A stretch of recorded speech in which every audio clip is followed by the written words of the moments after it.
and they'll start popping in. Here we go, a couple more. Hi, everybody. Let's see.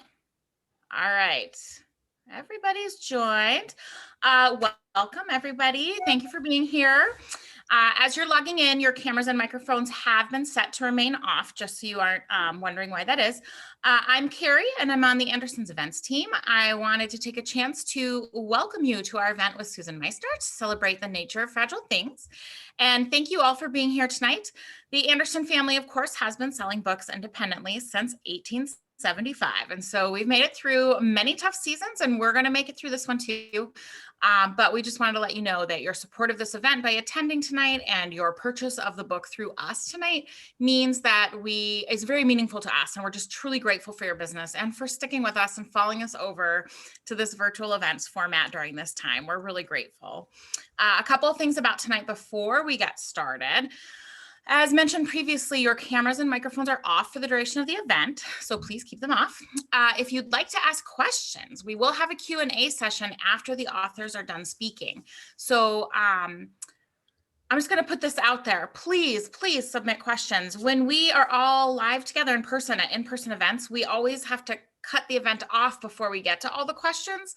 But for some reason in this virtual format, people have been very shy. But the more questions you ask, the more interactive the event becomes. It's much more fun for you. It's more fun for the authors and for me who's sitting here watching the whole thing. So please submit any questions you might have at any time during the event. I will be compiling them and then I'll ask them of the authors after the event. Okay. One more thing. If you ordered a book for tonight, please give us 24 hours. So maybe like Saturday morning, if you're going to come over and pick it up at the store, or just give us a call tomorrow before you come over so we can make sure it's ready. And then if you haven't ordered your book for tonight, I will be putting, info in the chat with links to both authors and their books. And remember, always, signed books make great gifts. So just keep that in mind. All right, now on to the good stuff. Tonight, we are here with Susan Meissner. Susan is a best-selling author of historical fiction with more than 500,000 books in print in 15 languages. She's an author, speaker, and writing workshop leader with a background in community journalism. Our staff is absolutely raving about her latest book that we're here tonight to talk about, The Nature of Fragile Things. I can't wait for you guys to read it. And she, of course, will be in conversation tonight with Kerri Maher. Kerri Maher is an author and memoirist. I love being able to use that word. And her book, The Girl in White Gloves, a novel of Grace Kelly, just came out in paperback last month. It was a hit in our store last year. She is a California girl currently living in Massachusetts with her young family. And now I'm going to go ahead and just pop off to give the floor to these ladies. Thank you so much again for being here tonight. And I'm going to be quiet now. Thank you so much for having us, Kerri, and for that nice introduction. Susan, I think I have a couple of questions for you. So can I get the ball rolling? Yeah, sure. So I have in my hot hands an advanced copy of this, which I was so excited to get from you. I absolutely loved this book.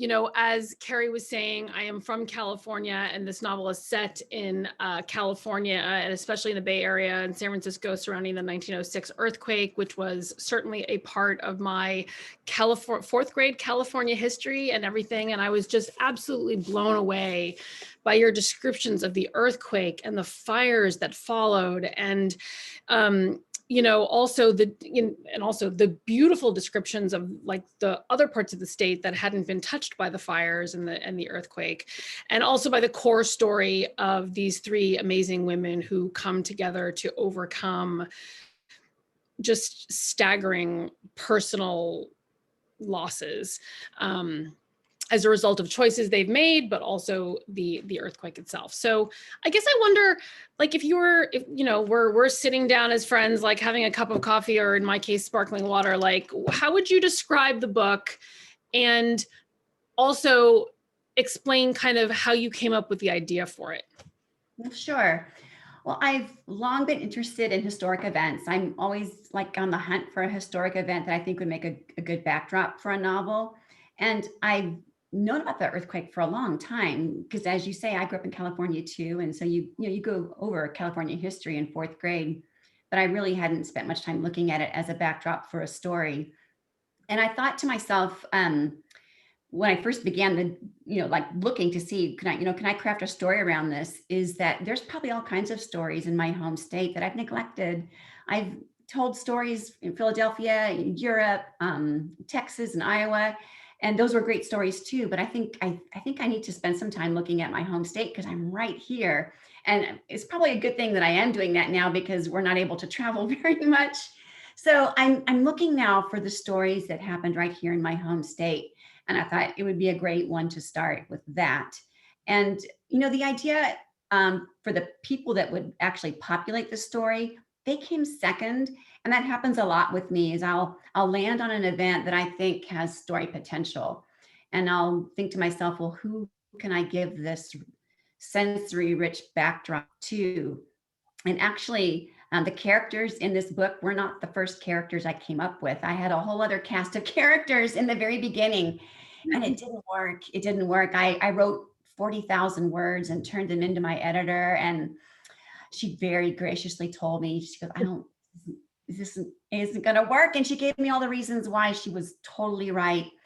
And so I had to start over. And I started over with all new characters, these characters. And I thought, okay, now I'm dialed in and I'm good to go. But again, I handed in, a bunch of words to her. And again, I didn't have it quite right. But now, third time's a charm. I figured out that the story belongs to Sophie and really only her. There's other people in the story, of course, but she's telling you the story. It's in first person point of view. And so whatever she wants you to know, she'll tell you. And what she doesn't want you to know, she's not gonna.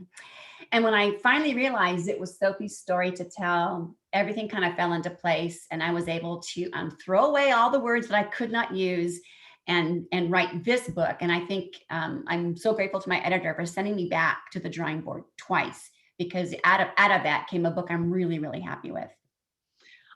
So I want to talk actually a little bit about that narrator and the structure piece, and then I want to ask you about your research. But since we're talking about the structure, the book has an interesting structure. It is, from Sophie's point of view, really compellingly, and because we always want to know what it is she is not telling us. And slowly we pull the thread, and which is so exciting to read. But you've also interspersed her narrative with a police kind of interview. I don't know what the technical word is, but it's a police interview, and that is happening in kind of like the present tense of the novel, and then we get the chronological unfolding of the real story. So how did you decide to tell the story that way, and at what point in your process did that come about? Well, I wanted to start the novel with something of interest, something that's will make, of course, the reader go, well, how did this happen? And what happens next? And I knew that if the story began with Sophie's husband being missing 6 months after the earthquake, no one's seen him since. And she's been brought in to, for questioning, not so much that they think she has anything to do with it, but, to be of help to them as they look for her husband.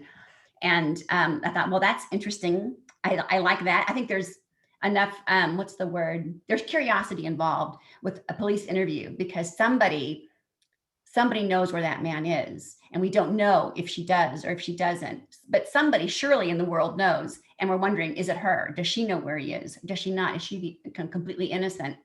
And if you've watched Big Little Lies on HBO, which I loved, and part of the story, I can't say I channeled Leon Moriarty because she's brilliant, but that cast of women in Big Little Lies, they come around to help each other. It's a strong story of female solidarity. I really liked it. And I wanted to have that same kind of vibe with this book. There's not as many of these women in my story. There's only 3, and they meet each other at different times and in different ways. But I liked the idea of that being that bond of female solidarity, kind of all galvanized around one common thing. And in the movie, the television series, it begins with these interviews, these police interviews, where they're interviewing all the people at the school that saw the accident. And I like that too. And so I kind of just borrowed that idea that to begin a story with a police interview is very interesting. Oh, well, Big Little Lies, I loved that also. And it's funny, I hadn't made that connection until you just did. So it is an interesting way to tell a story and have it unfold in sort of two different timelines. Anyway, it really worked for me. So let's go back to the sort of the historical detail. Those pages where you describe what is happening in San Francisco during the earthquake and then the fires that came afterward they're horrible, but you can't look away. It's just so, and they are so detailed, like down to the street names. I really feel like I saw things, when one of the characters needs to get to the hospital. That's all I'm gonna say. And then they get to the hospital and it's gone. And so I guess, what was your relationship to the research in these scenes? Like, did you read about real people who needed to get to a hospital, and it was like, how did that come about with your research? Right. Well, there haven't been a lot of novels written about the earthquake, but there have been some great nonfiction works that have been written. And the one I used the most is Simon Winchester's A Crack in the Edge of the World. And Simon Winchester, he writes like Eric Larson. It's narrative nonfiction. It kind of reads like a story. And so it's very comprehensive and great endnotes. So I felt like not only did he give me like all the background information, but a lot of endnotes for further study. And the other book was this one, and it's just a compilation of firsthand accounts. It's 3 Fearful Days, and it's a compilation of firsthand accounts. And so this man went to all the different newspapers and journals and diaries and all of that, and he compiled them and said, this is what it was like. And so between those two main sources, there are others too, I was able to, for me anyway, it felt like I was on the ground then when it happened, mainly because I had such, a good narrative nonfiction, bolstering everything. And then those firsthand accounts really helped me paint a picture that seemed real. It felt real. I understand you have some pictures maybe to show. I do. Now that I'm going to be sharing my screen with you, so I'll just give me a second to toggle over to it. And the thing about this presentation is when I give it, it's a long one, and I'm not going to give it all now. So I'm going to go through some of these slides rather quickly, but we'll eventually get to the before and after pictures, which I think you'll probably appreciate. It'll help you if you read the book, have some context for it. So what I'm going to do is I'll just go through these first ones here, kind of quick, but I'll tell you a little bit about each one so you don't feel like you're missing out too much. I grew up in California. These are my sisters. I have an older one and a younger one. I'm the one in the middle. And to grow up in California is to grow up with earthquakes. So I was never really afraid of them when I was little because we had them so often. But I understand their power now. And I'll tell you in a couple of minutes or a couple of seconds really what an earthquake is. And it's really the tale of two tectonic plates, at least for us here in Southern California and the rest of California, really. If you look at that brown tectonic plate, that's the North American plate. And the yellow one just below it is the Pacific plate, which is pretty much underwater. And they're not really plates. They're gigantic, massive blocks of like rock that's moving in the molten core of the center of our Earth. And when they get too close to each other, when they touch each other too fast, especially at one of those junctures where there's a fracture, like the San Andreas Fault, there's going to be an earthquake. And sometimes it's so minor and no one feels it. And sometimes it's gigantic, like the one in San Francisco in April 1906. And so the San Andreas Fault is the big one in California. You might have heard of it before, even if you don't live in California. And if you can just take a peek at that red line, San Diego, LA, we are all on the left side of that red line. So we're on the Pacific plate. So we're pretty much the one that's in the water. And the other one, the North American plate, that's where San Francisco rests. And really San Francisco is like right dab in the center of the fault itself. And I show those dishes there because they were my great aunt's dishes. They're mine now. She's passed on. It used to be Service for 12, but she lived in Los Angeles. And in 1994, there was a 6.7 magnitude earthquake that really shook up Los Angeles. It killed 57 people, billions of dollars in damages, and she lost most of her china that day. Now, these characters are not real, they're fictional. I made them up in my head, but I went on a Google image search to look for people that to me, embody the way I see these people in my mind. So if this is helpful to you, wonderful. If not, then just forget these images and you concoct them however you wish. But Sophie is my main girl. She tells you the story. First person, she's an Irish immigrant living in a terrible tenement situation in New York. She wants out for a lot of reasons that she will share some with you, but not all. And she answers a mail order bride ad from Martin Hawking, who is a San Francisco widower. And he's got this little girl named Catherine. They call her Cat. And so he wants a new wife for himself and a new mother for his little girl.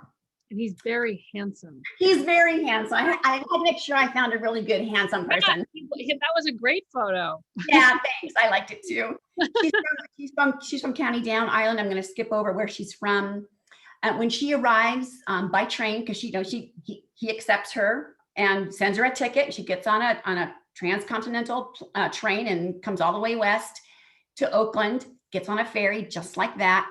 And she crosses over San Francisco Bay to downtown San Francisco. And if you've never been to California or San Francisco is on a peninsula.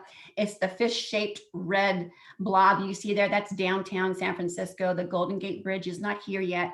When it is built, it will connect that peninsula to Marin County, which is directly north. So you can see that San Francisco surrounded on all sides except one with water. Just keep that in mind.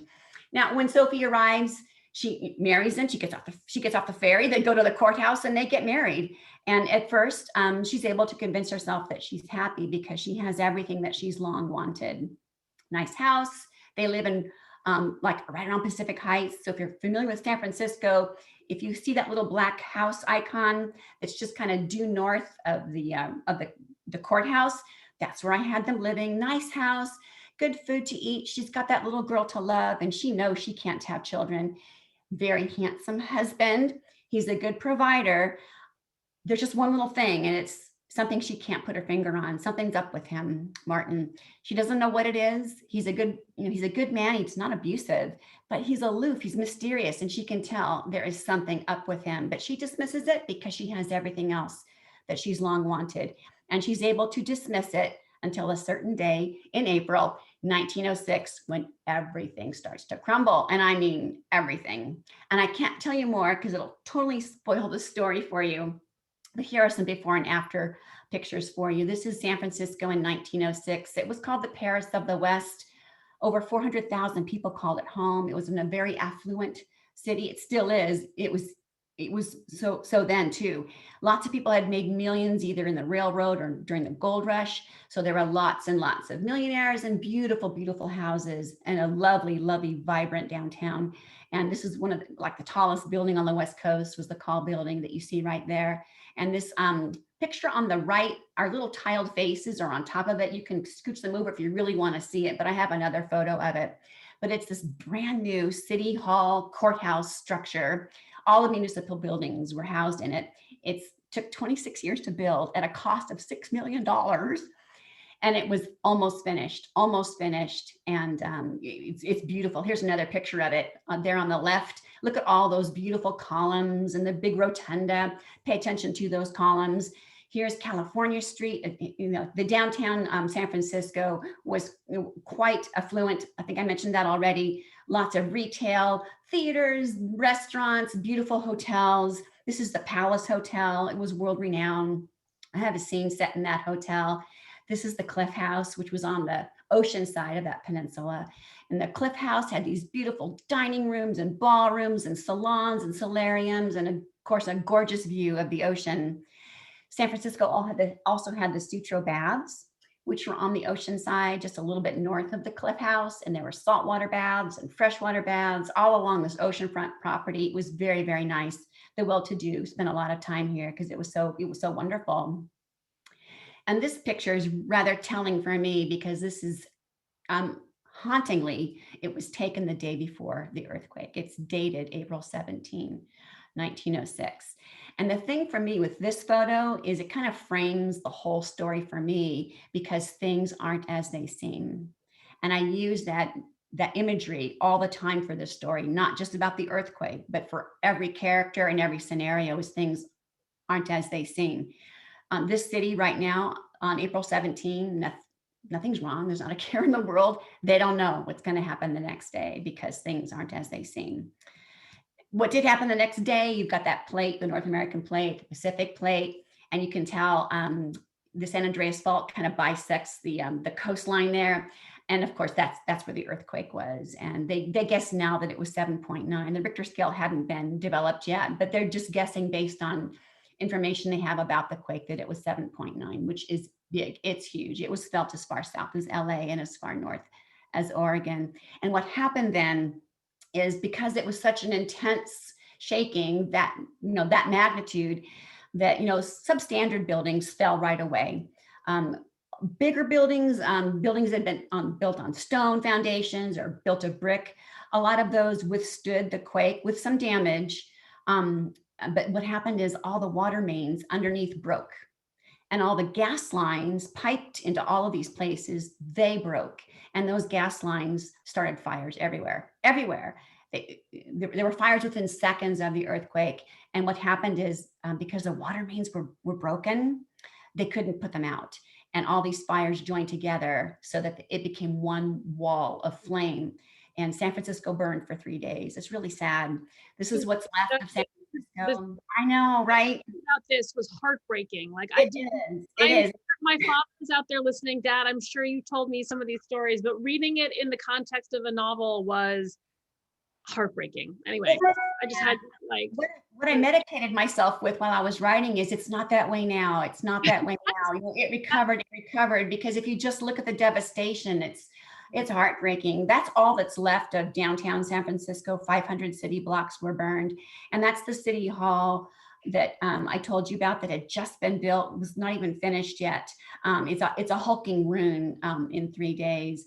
Here's some after pictures too. This is the city on fire still. So you have these refugees, right now they're evacuees, they're just evacuating. They really don't know what's in store, but they're fleeing up Nob Hill because the fire is moving, it's moving west, and they're having to move west to escape it. And then that's the city hall, that beautiful structure afterwards. And you can see all those columns are gone. In fact, those columns fell during the earthquake, and then the fire came through and just devastated the building. Here's Sacramento Street again from Nob Hill, now looking east toward the ferry building at the same place Sophie would have landed when she got off the ferry. These are some houses on Howard Street, just below Market Street in the Mission District. That other building is the Fairmont Hotel. It was also almost finished. It was 2 weeks away from its big opening day, and it survived the quake but burned. And if you get the book, you might notice that picture was used for the cover of the book. So it's kind of hard to see here, but this cover, that is the photo that was used to create the cover for the book, which I'm so happy with. It turned out so beautiful. And then stopping the fire, they tried for 3 days to stop it and couldn't. And so they made the very difficult decision to dynamite 1.5 miles of beautiful homes just like these, because these were 3 that went on Van Ness, which was this beautiful boulevard kind of in the middle of downtown. And it was a very wide boulevard. And they thought, if we bomb the east side, it's such a wide boulevard, the fire can't jump. It can't jump and continue on. And so they did.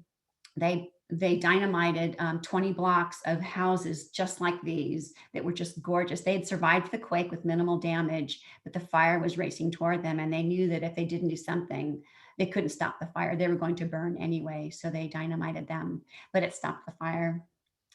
I'm going to skip through these kind of quick so we have some time for other questions and questions from the audience. But this is what it was like to be a survivor then. Afterward, 300,000 people are homeless, 3,000 people are dead, 25,000 buildings are gone. People were living in tent cities like this at Golden Gate Park and Lafayette Park. Anywhere you could find grass, people put up a tent or a shelter. They cooked in the streets. Here are some then and now pictures you might like. This is the same intersection then, like afterward, and how it is today. And these are kind of encouraging that things didn't stay terrible, things improved. And in fact, this is a very famous intersection. It's Market Street in Powell. And the big cable car turnaround is right around there. The flood building is there. The flood building is still there. It survived, but had to be built on the inside. This particular view shows you that not there's really nothing left of this little intersection. Everything now, as you can see, is all brand new. I'm going to skip the timeline so we don't run out of time. This is the starting over pictures. It started right away. They started cleaning up. And in fact, if you were in town and didn't evacuate, you were pressed into service because they wanted to rebuild. And that's what they did. Like here's a former jeweler saying, I'll be back. Just wait, and I'll be back. The scaffolding and the pilings you see there, that's the Pacific Hotel being rebuilt. And what's amazing is 9 years later, it was the site of the World's Fair. If you can believe that, 9 years later, after all that devastation, they built these beautiful exhibition buildings for the 1915 World's Fair, and 18 million people came and visited and saw that San Francisco had indeed risen from the ashes. It's really quite remarkable. And today, if you've been there, San Francisco is a very vibrant, beautiful, electric city. It's very expensive. It's kind of crazy, but it has a lot to offer. It's got a lot of elegant charm. And for me, it was a way of looking at characters who go through a really tough time, because they do go through a tough time, but can they rebuild their lives? Can they reshape their lives? Can they make something beautiful out of what is left? And I wanted to believe that, yes, they can. So I'm going to stop sharing my screen now, and we can go back to either questions from you, or I'm not sure what the time is. Do you have any more questions for me, Kerri, before we ask?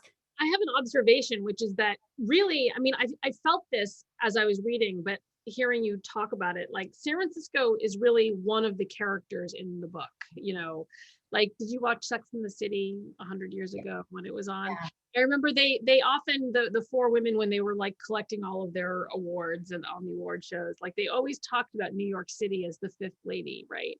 And in many ways, I think, San Francisco really is, your other lady, like your other character. Yeah. He really, as a city, really comes to life. And now I want to know if your next book is going to be set during the World's Fair. maybe a few characters will pop up. I have some other questions, but I would much rather see if the audience, it looks like some chat numbers have popped up. So I'm going to hand it back to Kerri at Anderson's and see if the audience has some questions for you. Okay. Hello.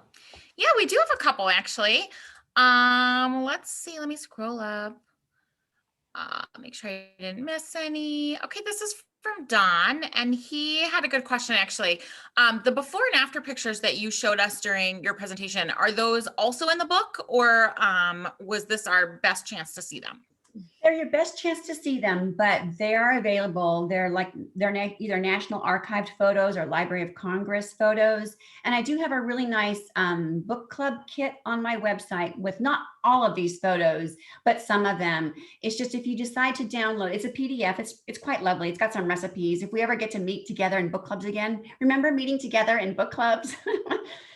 Someday we'll be able to do that again. And there are some recipes to enjoy with your club. But just make sure that if you download the book club kit, that you don't read the discussion questions, because there's a really cool mystery about this book. I'm really glad that I was able to thread one in. And the questions, if you read the discussion questions, it might spoil it for you. So I'm just giving you a little bit of a warning there, but there are some of the pictures in that book club kit. Great. All right, we've got a lot of questions coming in now. This is great. Thanks, everybody. Okay, this is from T. Donahue, and they ask, do you have a favorite book that you have written? I'm going to ask this to both of you because you both have multiple books. Gosh. For me, it always changes. I think what it is I fall in love with the book I've written. I don't love the book I'm writing. We have a love-hate relationship, but after it's done and I feel like I've given it my best, it feels like I'm happy with it. I want people to love it like I love it. And right now it's this one. And it was last year, it was probably the last year of the war, because my allegiances change with every new book that I write. But I really do like this one. I like the fact that I was able to tease out a mystery, and I was able to affirm some things that I think are really important. Things about us that stay true regardless of the century. Things about us that don't change. Okay. I think many of your books do that for what it's worth. Yes. So I feel the same way as Susan about, I get very excited about the most recent book, but I think I don't have as many books as she does. So it might be I don't know, in some ways a harder question for me to answer, but I think I will always have a special place in my heart for my very, very first, historical novel, which is this one, The Kennedy Debutante. I don't know, it was the book that I learned to write historical fiction with. I had written other novels in the past. They're not published. But it like everything I knew about history and writing kind of came together in that book. And so I think it will always like have a special place in my heart for that reason. And I love that book. It's a great book. Thank you. Mm-hmm. It was a good seller in our store. All right, this is also for both of you. This is from Tara or Tora. Sorry, I'm not sure which way to say it. Hi, Susan and Kerri. What do you each think is most challenging and also most rewarding about writing historical fiction specifically? It's a great question. A great question. Do you want me to go first, Kerri, or you want to Sure. go first? No, go ahead. Okay, what are the two halves of the question? The first half of the question was the most rewarding. Rewarding and challenging, right? Rewarding and challenging. Yeah. I think for me, the rewarding part is finding a story that a lot of light hasn't been shown on it. And, I maybe I've uncovered something that just either isn't well known or not known at all. And I'm able to cast a spotlight on it and people it with stories and, put a story there with people and kind of bring it to life. Because the past, I think, deserves to be remembered, especially when we've gone through really difficult times. We don't want to forget. I don't think we should forget what we learned when we went through it. So I think that's why World War II stories right now, there's so many of them. I think all of those stories need to be told. We need to keep telling them until we feel like we've exhausted it, because we should not forget what we went through as a planet during World War II. And I think that's the rewarding part, is it's keeping history alive for future generations. I love that part of it. The hard part is, I guess, finding that balance between crafting a story and having it ring true. I want it to be as accurate as I can, but I am telling a story. My characters did not exist, but everything around them did.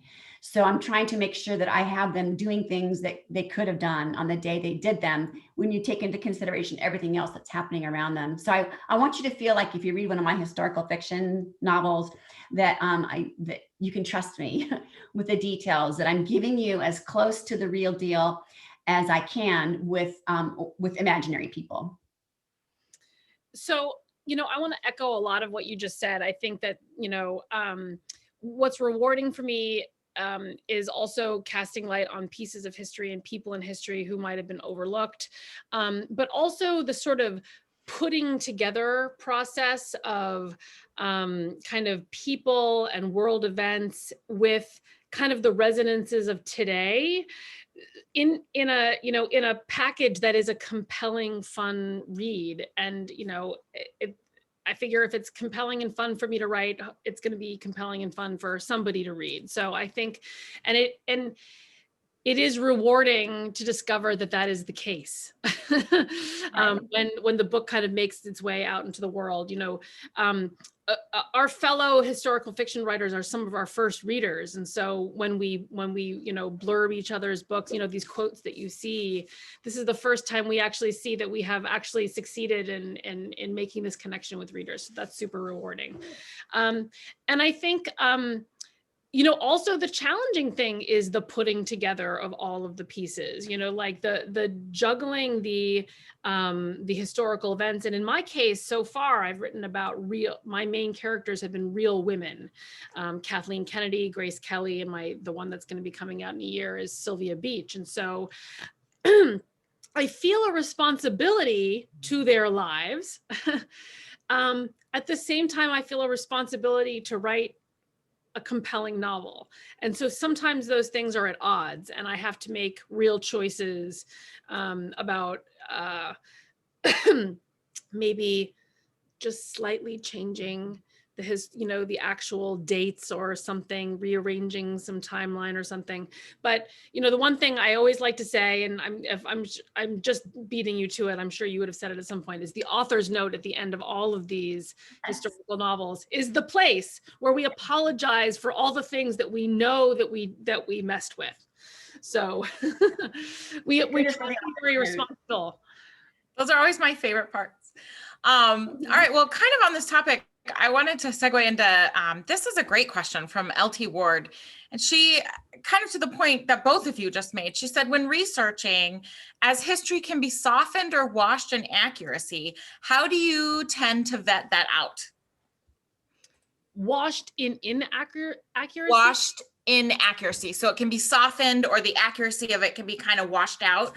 We as a people have a tendency to want to make things not as bad as they really were sometimes. Oh. Yeah. Okay, that's actually, can I answer this question first? Because sure. I would say that my experience with this was really interesting. So, before I'd written about Kit Kennedy, I had written, stories that I had entirely made up. There was very little research, if any. And so but there were some things about her life that I just could not get around. And some people I had to kill off, because they died. I mean, in her real life. And, if I had been making that story up entirely, I'm not sure it wouldn't have even occurred to me to do that to her.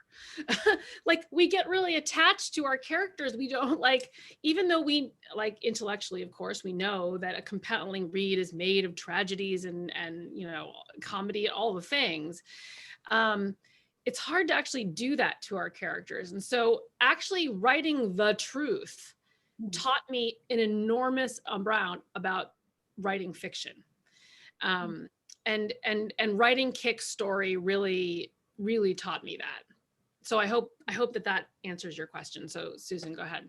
Yeah, I feel like every historical fiction writer has to decide how much they're going to bend the truth and for what purpose. And so I've pledged to myself, and I don't expect anyone else to hold to this. It's for me, but I've kind of pledged that I'm never going to bend the truth for me to make it easier to tell the story. I'm never going to bend it for this, for the reader, just to make it easier for them to swallow it or enjoy it. I'm only going to bend it for the story. So if I'm writing a story and it seems like I need to bend it here for the story's sake alone, then I feel like I'm doing it for a noble purpose. Doesn't that sound funny? But it's true. So that's how I do it in my head, is if I'm going to have to bend it, and I always talk about it in the author's note, that I know I took some liberty here, and here's why. And if I can convince the reader that was for the good of the story, I don't usually get any complaints. Yeah, same. Do you guys ever hear from fans that will nitpick a small inaccuracy? I have, and I've actually appreciated it when they've done that. Yeah. Sometimes you can't change if it's in print, it's in print, but it's taught me to be more careful. I did a scene a zillion years ago in a book that came out in 2008, and I had these people making apple cider at the wrong time of year. And I didn't even think to look well, I wonder if you could make apple cider whatever month I chose. Wow. And I should have. So now I do look at the nitty gritty just to see, can this be done around this time, or will this work, or is there any way this could not happen? So that those people that have pointed out my foibles have made me a better writer. So I'm usually glad if they do it gracefully, I'm usually very glad they did it. Same. And also, I'm very grateful for our copy editors. We're published by the same Berkeley at Penguin Random House, and they've got wonderful historical copy editors. They've saved me many a time by letting me know this thing that you just wrote is impossible, right. And giving us a chance to fix it before it goes to print. Yeah. Well, I know that Anderson's has very perceptive readers and customers, because I actually write all the emails. You're welcome, everybody, that you get from us. And I always get so many emails back, like you forgot an apostrophe or you spelled this wrong, or, I'm always like, like, I wish I had a copy editor, but I do appreciate it. Like, oh, thanks. I'll change it for the next one that goes out. But I was just wondering on how large of a scale you guys experience that. All right. This is from Sharon Person, and she says, did anyone factor statistic, and I think this one is for you, Susan, really stand out in your research for this book specifically? Any particular statistic that stood out to me? Yeah, any one factor statistic that really stood out to you? Oh gosh, well, the numbers are harsh, that 25,000 buildings destroyed. Really, that only 3,000 people lost their lives, as sad as that is really rather amazing that it was only 3,000 when you consider when you see those pictures that only 3,000 lost their lives is amazing. But I think the most amazing thing to me is how quickly the city came back. And you might be wondering, did San Francisco get any help, after that amount of destruction? And actually within 3 days of the disaster, the U.S. alone, like all the other states, sent aid to San Francisco. In fact, New York was like the most generous, and individuals wrote checks, like the Rockefeller family. They just wrote checks. Chicago sent meat, Minneapolis sent flour, Oregon sent a whole train car, like multiple train cars full of provisions, doctors and nurses. So the United States really rallied around this fallen city, on the West Coast. And I think that's probably why they were able to come back. They had the determination and they had the support of the rest of the nation. In this, so there was no like FEMA or any sort of federal emergency. There was the Army. The Army National Guard kind of came in and set up these camps, these tent cities, so that the Army had, like, I guess you wouldn't call it martial law, but they had jurisdiction over those tent cities. And they also, there was a curfew, no liquor to be sold at all. And armed army were like patrolling the streets so that your places couldn't be looted. So it was actually, it was the city, the broken, devastated city was well cared for afterward. That's nice. Okay, this is another one for Susan about the book specifically. Also from Sharon, was disease a problem after the earthquake and fires? What I read, and I didn't spend a lot of time with it because I didn't have to. For where my characters go post-quake, they're able to evacuate, and so they don't spend as much time in the city afterward. But the worst thing, of course, is water supply. Whenever you have a devastation to a city, it's the water supply, and of course there's no running toilets. I mean, the water mains and the sewer mains were broken, so that was a constant threat. Was just safety, and so they had to bring in canned water and things like that. I think that was the main trouble, was just making sure that the water supply was safe, and that there wasn't a problem with untreated sewage, which is typical for a city that's been decimated like San Francisco was. Okay, we are gonna switch gears. That was our last question about that book specifically, about your book, Susan. So we're gonna switch into some more general topics here. This one is from Jennifer. And this is for both of you. Do you have any idea what the topic of your next book will be? Can you share with us what you're working on next? Is it going to be the World's Fair? That would be cool. Maybe I'll just put that in my idea file for a future book. I'm just joking because it was just so tantalizingly right there. Well, do you want to answer first? Because you've already got yours. Go ahead. You want to go first?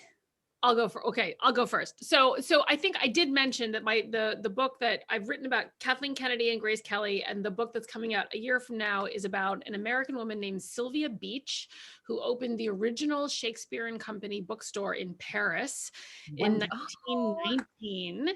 I know. It's an independent bookstore novel. Yeah. I love it. I worked in an independent bookstore when I was at the very beginning of my writing career in New York, in Brooklyn. So I have such a fondness for indie bookstores. So so if you've been to Paris, if any of you out there watching us have been to Paris in our lifetimes, there is a Shakespeare and Company bookstore there now, and it's across the Seine from Notre Dame, and it's beautiful. But that is not the original. It's an homage to the original. The original is about a 10-minute walk away, deeper into the left bank, kind of in closer to Montparnasse. And it was the home of the Lost Generation. Ernest Hemingway was a regular, and he was a lifelong friend of Sylvia Beach. But she also, and Gertrude Stein and F. Scott Fitzgerald and Juna Barnes, all the writers you know about from this period, her shop was their home away from home. And she also, in 1922, published the very first edition of James Joyce's Ulysses, after it had been banned in a big obscenity trial in 1921. So my novel will come out right around the anniversary of her 100th anniversary of Ulysses, her edition of Ulysses. So that's the next one. That Very is cool. I'm ready for that one. Well, mine, I'm writing it right now, so it's still kind of gauzy and unformed. I don't really have a title for it yet, but I can tell you the basics of it. And that is that it takes place in California, because again, I'm looking for the stories that happened right here in my home state. But it's about 3 women who are impacted by the eugenics movement of the early 20th century. And it's kind of quiet now. People don't know much about the eugenics movement, but it was chillingly very similar to what happened with the final solution in Nazi Germany. But it began as what they thought was this idea of having creating the ideal human race, like deciding that, good genes produce great people, produce great thinkers, produce people who can make things happen, entrepreneurs, and that bad genes, of course, bring down the society and cause trouble and create criminals. That was the thinking. And to execute this plan was to sterilize people. So it was really kind of sad. And I don't want the book to be sad. So I'm working with an idea that somehow allows me to bring some measure of happiness to these 3 women who are impacted by that terrible, terrible ideology that persisted for many decades. And California was one of the worst states. It sterilized more people than any other state during the years that states had eugenics laws on the books. Wow. Yeah. Wow, that's a very heavy topic. Yeah. That's a challenge to make it not sad. No, I know. I feel like I've got a handle on it. I think I'm gonna make it so that nobody, you're not gonna have to hide the sharp objects when you read the book. It'll have a life-affirming feel at the end. You've dealt with some pretty heavy stuff, like beautiful. I mean, the Japanese internment camps, the Spanish, the other pandemic. The other one. Yeah, I'll be excited to read that one. Okay, good. Thanks. Yes, I know. Both of those sound fantastic to read, actually. I always love reading books about other bookstores too, which is, you'd think I'd get enough about books in my job, but no, never enough books. Okay, this next one is probably a good one to end on. We're right about there. It's 2-pronged. This is again from T. Donahue, and they said, this is for both of you. Do you have much time to read yourself? What are you reading now? And then I am going to tack on to the end of that, just to make it complicated. If you guys have read anything, because I know that authors get to read a lot of upcoming books that haven't been released yet. If there's anything on your radar that you're excited about or that you've read that you want to share with us. So Susan, I'll let you go first. Sure, that's a great question. Well, the 2 books that I've read most recently for endorsement purposes are Kate Quinn's The Rose Code, which comes out next month. It is fabulous. It's her best yet. And I didn't think anything could, like The Huntress was so good and The Alice Network so good, but this is definitely for me her best yet. And then I think in April is Stephanie Drey's The Women of Chateau Lafayette. It's a triple timeline tale of these 3 different women who all have ties to the chateau that was Lafayette Chateau, who ended up having a role to play in America. And so I learned so much about American history, but also just about the resiliency of women separated by time. It's really, really good. And then my most recent reads, or what I'm reading right now, I just started The Arctic Fury by Greer McAllister. And so I mean, I just cracked it open today, so I haven't really gotten very far with that one, but I finished not too long ago, a couple weeks ago, I finished The Invisible Life of Addie LaRue. Oh, And yes, so good, isn't it? oh my gosh. Wow, was that a ride? I was just spellbound the entire time, and it has the most satisfying ending of any book I've read in a long time. That has been a bestseller in our store since the second it came out. We had an event, a virtual event with her, but that's just one of those books where you can't even really describe it to people when they ask what's so great, but that's such a fantastic book. Yes. It's a great book. Such a good one. The premise is simple. It's this desperate woman makes a bargain with the devil to get out of an arranged marriage. That's the premise. But the way V.E. Schwab takes like the construction, all of it, it's just masterful. And again, that ending is just brilliant. Yeah, that's one of those books too. I feel like you can give it to anybody and anyone would like it. So How about you, Kerri? Well, I'm also reading. That's sort of the book that I have going on in the background when I'm not blurbing. So Addie? the forthcoming book that I'm reading right now is by Georgie Blaylock, who wrote The Other Windsor Girl. Her forthcoming book is called The Last Debutant. So it's set in London on the eve of the war. And it's Neville Chamberlain's, who is at the time the prime minister. It's from the point of view of his niece. So I just started it. It's very good. Really, really excellent. It's like transporting me back a little bit to the world of the Kennedy debutante, which is really, really fun. And I am a huge audiobook listener. Me too.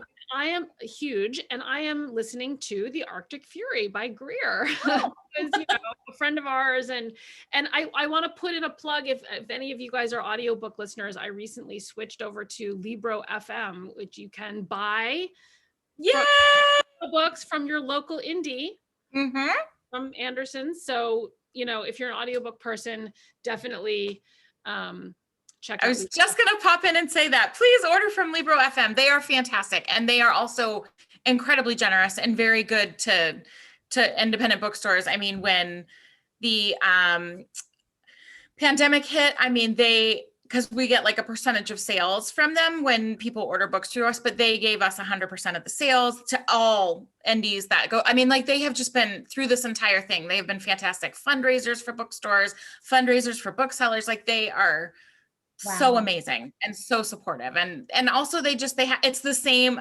They have a tagline, same audiobooks, different story. And that's perfect. So it's the exact same audiobook, same prices. You can get memberships, everything like that. It's just that they benefit independent bookstores instead of that large online place. But yes, we love audiobooks at Anderson's. I'm a big, that's actually where audio is where I do all of my pleasure reading. And if a book is out and I haven't already read it and it's on my to be read list, I listen to it, while I'm puttering around the house, whatever. Yep. And when I'm walking or on the treadmill, audiobooks are fantastic. I'm glad, and they are really taking off too. So that's really thrilling to see. And so many good narrators out there now too. They just do such a good job. It's like a performance now. It's great. Yep. Okay. Well, I think we are just about out of time actually. So we are going to tie things up here. Sharon just put in the chat that she just ordered The Arctic Fury today as well. So I'm gonna have to check it out actually, now that I've had three people suggest it here. All right, so on that note, I think we're gonna close up shop here for the night. We are having a major snowstorm, major-ish snowstorm here in Chicago right now, like 3 inches or so where I'm located, but coming down fast and furious. So everybody out there tonight, please stay safe. I hope nobody has to drive anywhere, go anywhere. Thank you again to Kerri and Susan for being here tonight. Thank you so much to all of you for logging in and continuing to support Anderson's in this format. We are so, so grateful, and we cannot wait for the day when we can all be together again. and do these in person. So good night, everybody. Please stay safe out there, both from the storm and COVID, and have a lovely night. Thank you, everybody. Thanks, Jen. Good night, everybody. Yeah.